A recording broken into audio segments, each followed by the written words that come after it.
Little Victory Sports Cards here, and today I have a 22 card pre-submission video. I'll be sending these out to PSA later today. But first, kind of like usual, I like to give some grading tips for you all. Excuse my thumb. I cut it on some glass and it was a pretty gnarly gash. And I just threw on one of my kids' Band-Aids. It actually reminds me of a Panini Disco Prism. But anyway, let's go ahead and do the first tip. So the first tip is to don't send in too many of the same card in one order, one submission. For example, all of these 1989 Topps Traded Baseball Deion Sanders rookie cards. I feel like I have like 100 of them. I bought 1989 traded cases back in the day, pulling out the Griffies and grading the Griffies. But I never did anything with the Deons, and finally now they're selling pretty well because, he's Coach Prime, doing pretty well for Colorado, even though they got their butts whooped by my Oregon Ducks team. But still, I think their future is pretty bright with Deion as the coach. So all these cards, they're all centered up. They look like 9s and 10s. So if I send in all of these, say I send in 100 of these in the same submission and nothing else, I think the grader is going to get really bored, lazy, stop caring, or maybe they just hate, they hate the player. They hate Deion Sanders. And they have, when they're grading them, they have more examples to compare off each other, which makes it easier for them to find kind of little flaws, lowering the grade.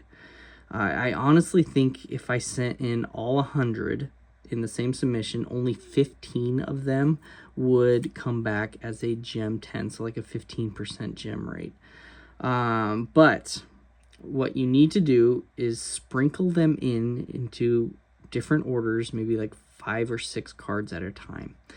And if you do that, I believe, say you send in 6, I believe 3 out of the 6 will get a gem 10. So like 50%. It's a huge difference between 15% and 50%. And that's just what I've noticed over the years. And same goes for sets. If you're planning on sending in all of the same set, like eventually I'm planning on sending in this 2003, 2004 Black Refractor Topps Chrome Basketball set, but I will not be sending them all at once. It's the same theory. I will be sending them in probably 10 at a time, sprinkled into all my future orders of basketball cards.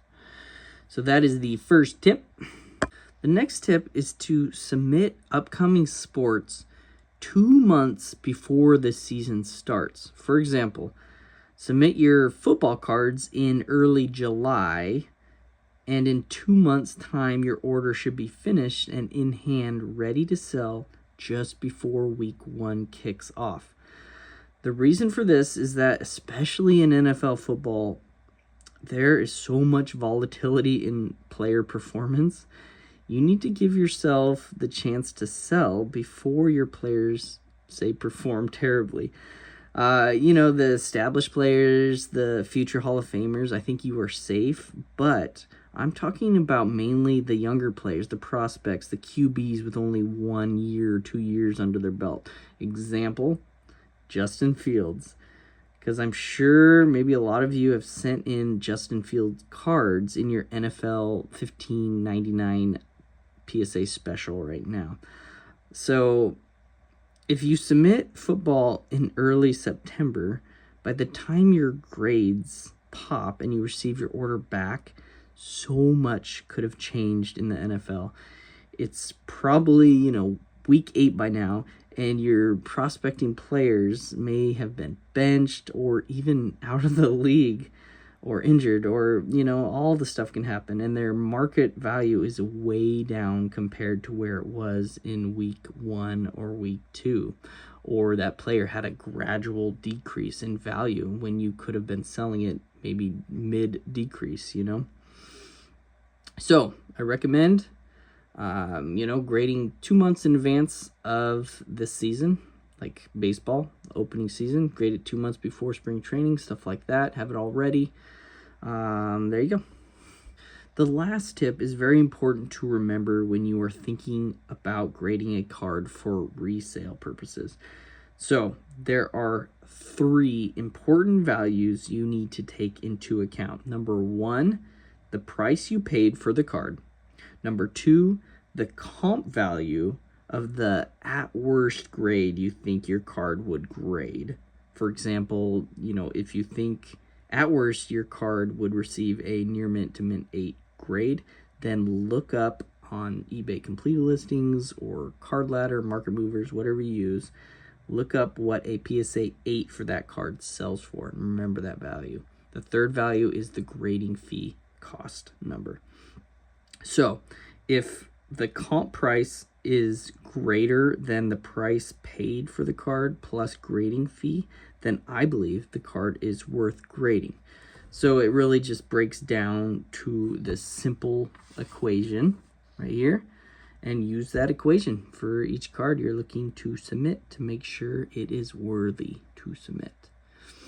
There you go. All right, now let's go ahead and go through my 22 cards I will be submitting.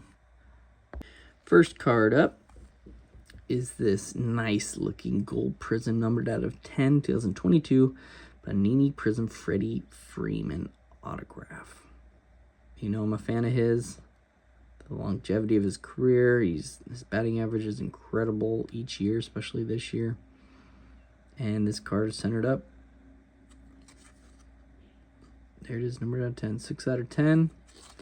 I'm hopeful for a 10. It's in between. I can see a 9 or a 10, but no worse than a 9.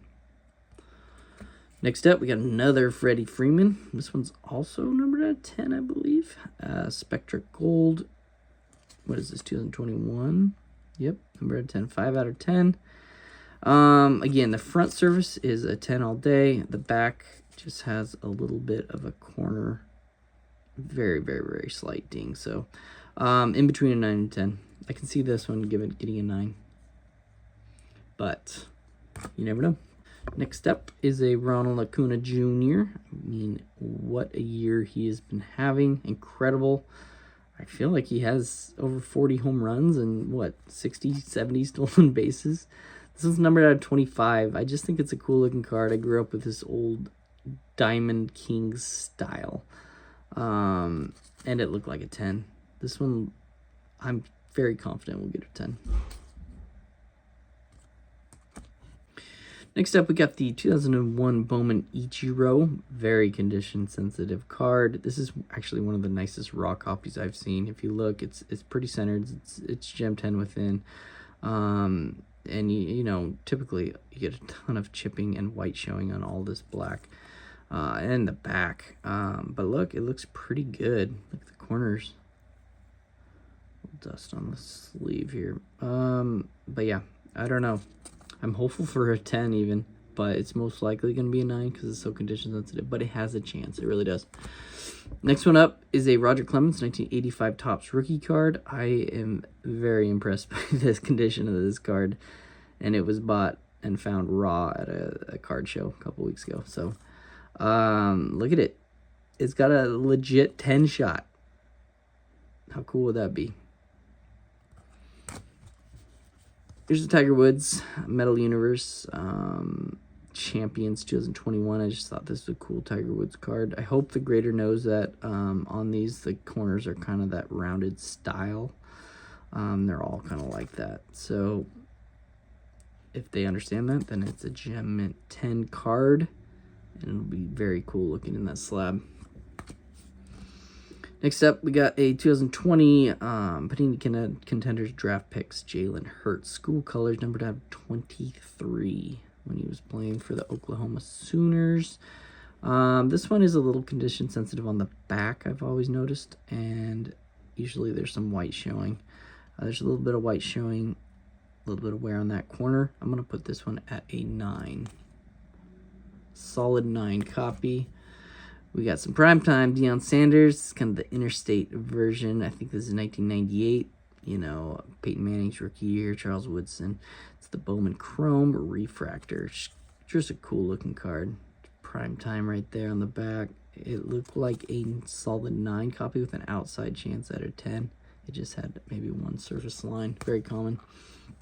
Next up, we got a Shaden Sharp green refractor. Not much to this. A new card. It is centered, clean, and, you know, fresh from the pack. No surface factory imperfections or anything. So it looked like a 10. Same with the Shaden Sharp Ice version.